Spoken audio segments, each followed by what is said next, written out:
Lecture de la lettre de Saint Paul apôtre aux Colossiens, chapitre 1, des versets 1 à 8.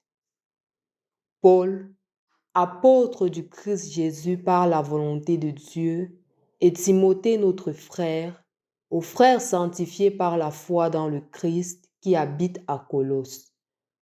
À vous la grâce et la paix de la part de Dieu notre Père.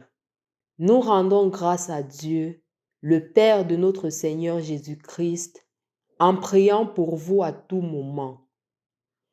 Nous avons entendu parler de votre foi dans le Christ Jésus et de l'amour que vous avez pour tous les fidèles dans l'espérance de ce qui vous est réservé au ciel. Vous en avez déjà reçu l'annonce par la parole de vérité, l'évangile qui est parvenu jusqu'à vous. Lui qui porte du fruit et progresse dans le monde entier, il fait le même chez vous, depuis le jour où vous avez reçu l'annonce et la pleine connaissance de la grâce de Dieu dans la vérité. Cet enseignement vous a été donné par Épaphras, notre cher compagnon de service, qui est pour vous un ministre du Christ digne de foi. Il nous a fait savoir de quel amour l'Esprit vous anime. Au nom du Père et du Fils et du Saint-Esprit. Amen. Loué soit Jésus-Christ. Nous commençons l'épître de Saint Paul, apôtre aux Colossiens. Et nous avions ainsi terminé le livre aux Thessaloniciens, comme je le disais, le premier livre du Nouveau Testament qui avait été écrit en 52.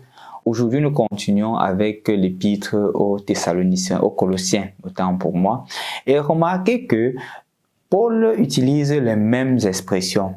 La dernière fois, il disait « Nous rendons grâce en tout temps ». Les premières paroles qui sortent de la bouche de Paul.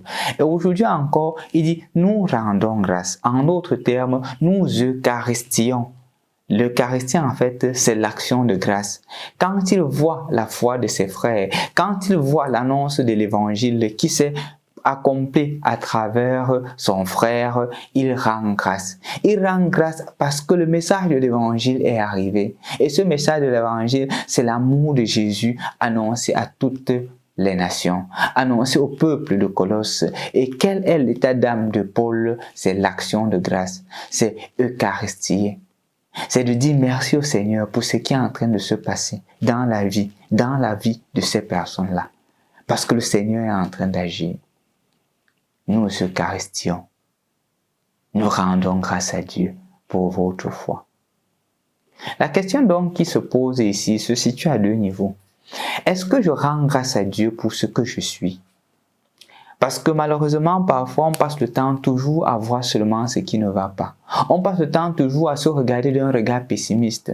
Est-ce que je passe le temps à dire merci Seigneur pour ce que je suis, de m'avoir créé, de faire de moi ton image et ta ressemblance? Est-ce que je rends grâce à Dieu? Est-ce que j'eucharistie Dieu pour moi-même? Deuxièmement, est-ce que j'eucharistie Dieu pour les autres? Quand je vois, par exemple, la réussite des autres, la réussite des enfants des autres, est-ce que je me mets à rendre grâce à Dieu? Est-ce que quand je vois, par exemple, les personnes qui sont en train de grandir dans la foi, peut-être même une foi débordante, est-ce que je rends grâce à Dieu? Quand des personnes sont même, du point de vue professionnel, sont en train d'avancer grâce à leurs compétences, parce qu'ils font bien, est-ce que je rends grâce à Dieu? Ou je me mets à leur jalousie? Ou je me mets à leur critiquer? Ou je me mets à mal parler d'eux? Est-ce que je rends grâce à Dieu? Qu'aujourd'hui, mon frère, ma soeur, cette journée soit une journée où nous eucharistions Dieu. Où nous eucharistions Dieu pour ce qu'il fait dans notre vie, pour ce qu'il fait dans la vie des autres, pour ce qu'il fait dans notre monde.